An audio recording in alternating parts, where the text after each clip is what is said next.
Republican candidates and Republicans talk babies being aborted at 9 months. Can you even make sense of their argument? Because half of it's not even true.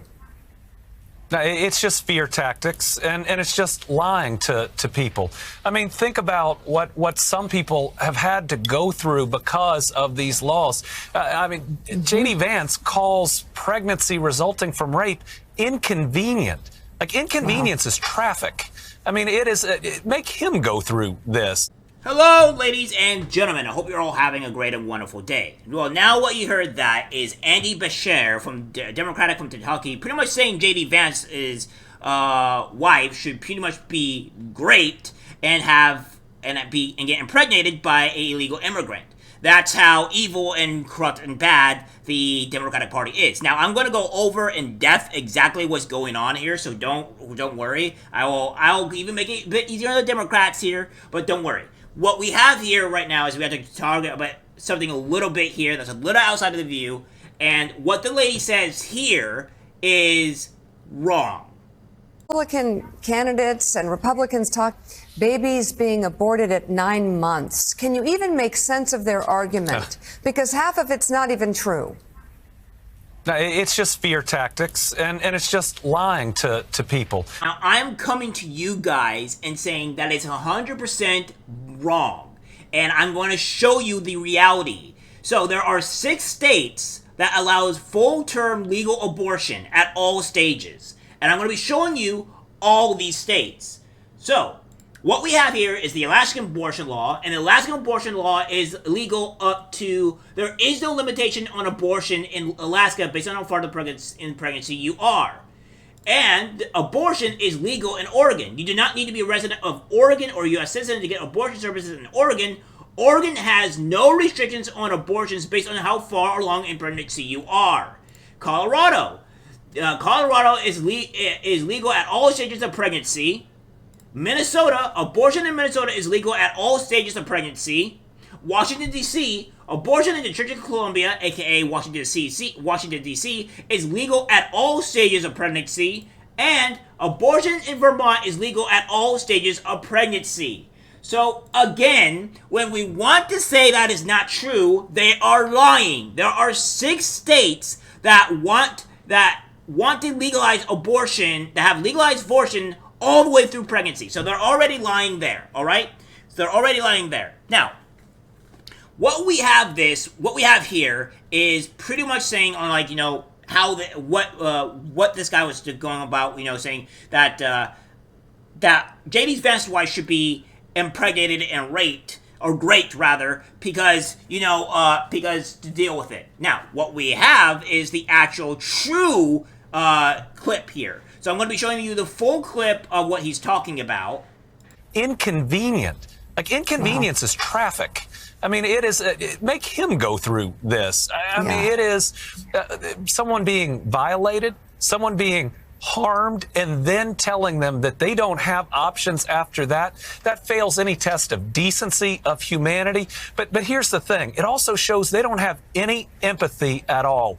And a president and a vice president has to have empathy. You got to be able to put yourself in a position that you've never been in to try to understand somebody else, because you've got to be a president and a vice president for all of America, not just where you're from, not just for your friend group, but for all of America. And that's why Kamala Harris and Tim Walz are the right ticket. They're the right people. I'm really excited to support them, and this is one crucial reason. So, with that being said, this is what when we're talking about, you know, what he's talking about, it making it inconvenient for women to be raped or whatever for pregnancy. Well, this is the actual response to JD Vance's point here. So here you go. On the record that I think that girl should be able to get an abortion if she and her family so choose to do so. But let's talk about that case. Because why was a 10-year-old girl raped in our community, raped in our state in the first place? The thing the media and Congressman Ryan, they talk about this all the time. The thing they never mentioned is that poor girl was raped by an illegal alien, somebody that should have never been in this state in the first place. You voted so many times against border wall funding, so many times for amnesty, Tim. If you had done your job, she would have never been raped in the first place. Do your job on border security. Don't lecture me about opinions I don't actually have. So that is what JD Vance had to say here. Now, we're going to go further dive into this, guys. We're going to go further dive into this because what they're getting this actual point from JD Vance saying about, you know, the inconvenience is this clip here from Spectrum News, which was Spectrum News at Ohio, and this has everything that's going on to say, well, about the inconvenience part of JD Vance. Vance, if he thought anti-abortion laws should include exceptions for rape or incest. Look, I think two wrongs don't make a right. At the end of the day, we're talking about an unborn baby. What kind of society do we want to have? A society that looks at unborn babies as inconveniences to be discarded? Should a woman be forced to carry a child to term after she has been the victim of incest or rape? Look, my view on this has been very clear, and I think the question betrays a certain presumption that's wrong. It's not whether a woman should be forced to bring a child to term, it's whether a child should be allowed to live, even though the circumstances of that child's birth are somehow inconvenient or a problem to the society. The question really to me is about the baby. We want women to have opportunities, we want women to have choices, but above all, we want women and young boys in the womb to have the right to life. Right now, our society doesn't afford that. I think it's a tragedy, and I think we can do better. In a follow-up question to Vance, I asked whether the same concern for children in the womb should extend to mask mandates in schools. Well, look, of course it shouldn't stop at protecting, of course we shouldn't stop protecting children at the womb. We should protect children all the way through their life, and I think that that's an important part of my entire platform. However, one part of protecting them is not exposing them to draconian mandates. Another part of protecting them is ensuring that they live a normal social life. And importantly, another part of protecting them is not fear-mongering. Yes, more children are in the hospital because of COVID, but we know that COVID is an extraordinarily small risk to children. So clearly, JD Vance did not say that the result from grape is inconvenient. It just so happens to be that, you know, they're taking it a little bit out of context. Now, I understand, guys, that this is not the perfect look for JD Vance. So again, we have this from PolitiFact here, as much as you want to say, but this is pretty much what he said and kind of breaks it down a little bit. So it says that, JD, you called a grape inconvenient, right? Ryan said during the October 10th U.S. Senate debate, sponsored by the Fox News Cleveland, grape is not inconvenient, it's a significant tragedy. And Vance disputed by Ryan's statement. First of all, I did not call grape inconvenient, Vance said. Congressman Ryan knows that's not true. We reviewed all Vance's full comments in context and found that what he said in an interview about grape and abortion was less clear than either candidate suggested during the debate. So yes, JD Vance was not full-on clear on exactly what he was trying to propose here.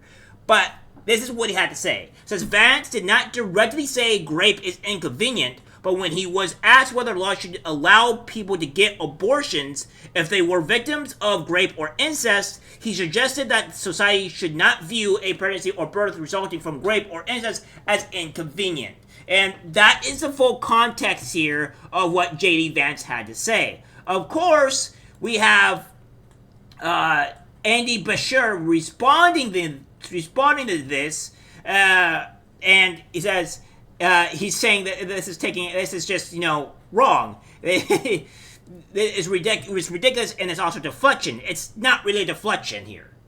The thing is that you were somehow suggesting, he said, what the hell is this? Why is Andy Beshear, he tweeted this out, wishing that a member of my family would get raped? What a disgusting person. So how do you respond to that? I mean, well, is that what you were talking about? Of course not. It's ridiculous, but it's also deflection.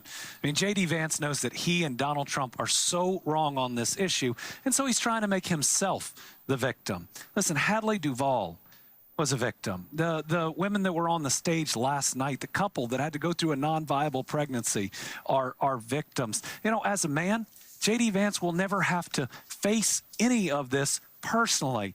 But it's sad that he lacks the empathy to be able to put himself in a different position and to understand why having exceptions, having reproductive freedom is so important in the first place. Obviously, I'd never wish harm on anyone. And it just, again, deflection, trying to make himself and Donald Trump the victims. And even still, we have this with JD Vance saying, I want to save as many babies as possible, he said. And sure, I should think it's totally reasonable to say that late-term abortions should not happen with reasonable exceptions. So again, both Trump and JD Vance agree with reasonable exceptions. I don't need to go and reiterate on how many times that Trump has said that he wanted abortion with reasonable exceptions and stuff like that, with like rape, incest, etc. So I don't think I have to tell you that. But this is what I want to show. I had to make a bigger story out of this than it is. But yes, I hate to say it, but Kentucky Andy Beshear